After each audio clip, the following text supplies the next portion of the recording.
তো এখানে কিন্তু আমি কিন্তু একটু দেশি মুরগি নিয়ে নিলাম আর কি রান্না করার জন্য। তো আমার মানে দেশি মুরগিটা রান্না করতে যা যা লাগে এখানে কিন্তু আমি মশলা কইরা নিলাম আর কি।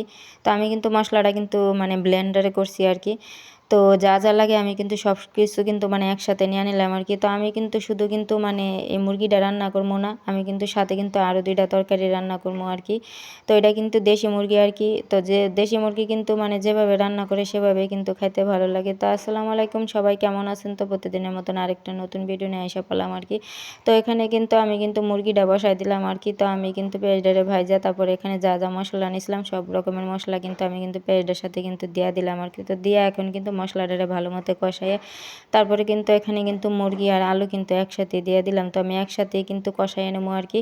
তো এভাবে কিন্তু মানে একটু মানে মশলাটা মানে পেঁয়াজের সাথে কিন্তু কষায় এভাবে রান্না করলেও কিন্তু খাইতে ভালো লাগে, আবার কিন্তু হাতে মাইখাও মানে মাংস তরকারি রান্না করলে কিন্তু খাইতে ভালো লাগে। তো 2 রকমভাবে রান্না করলেই কিন্তু মানে খাইতে ভালো লাগে আর কি।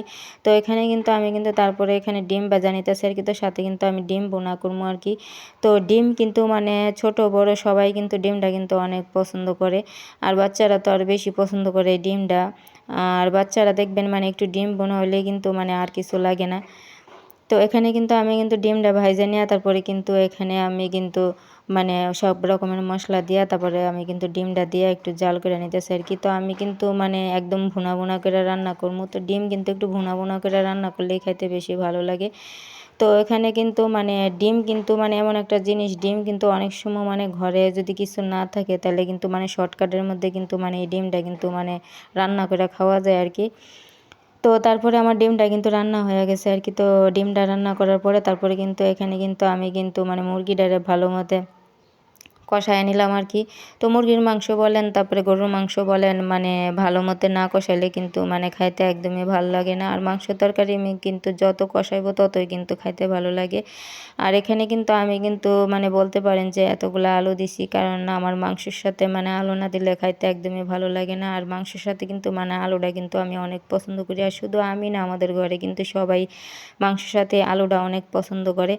আর আমি কিন্তু একটু ঝোল ঝোল করে রান্না করবো, কারণ আমাদের ঘরে ঝোলটা একটু সবাই বেশি পছন্দ করে আর কি। আর অনেকে কিন্তু মানে এই ঝোলটা কিন্তু পছন্দ করে না, একটু ভুনা ভুনা পছন্দ করে। তো আমার ঘরে আবার আমি আবার একটু ভুনা করে রান্না করতে পারি না, কারণ সবসময় তরকারি রান্না করলে মাংস তরকারি এভাবে একটু ঝোল ঝোল করে রান্না করতে হয় আর কি। তো এখানে কিন্তু সাথে কিন্তু আমি ট্যাংরা মাছ নিয়ে নিলাম।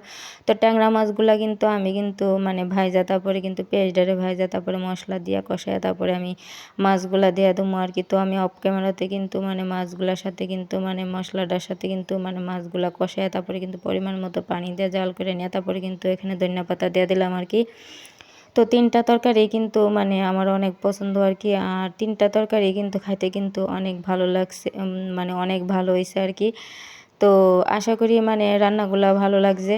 তো সবাই ভালো থাকেন আর কি, আর আমার জন্য দোয়া করেন আর কি। ভিডিওটা যদি ভালো লেগে থাকে একটা লাইক কমেন্ট শেয়ার করেন আর কি। আর এই যে ট্যাংরা মাছটা, ট্যাংরা মাছ কিন্তু আমার কিন্তু মানে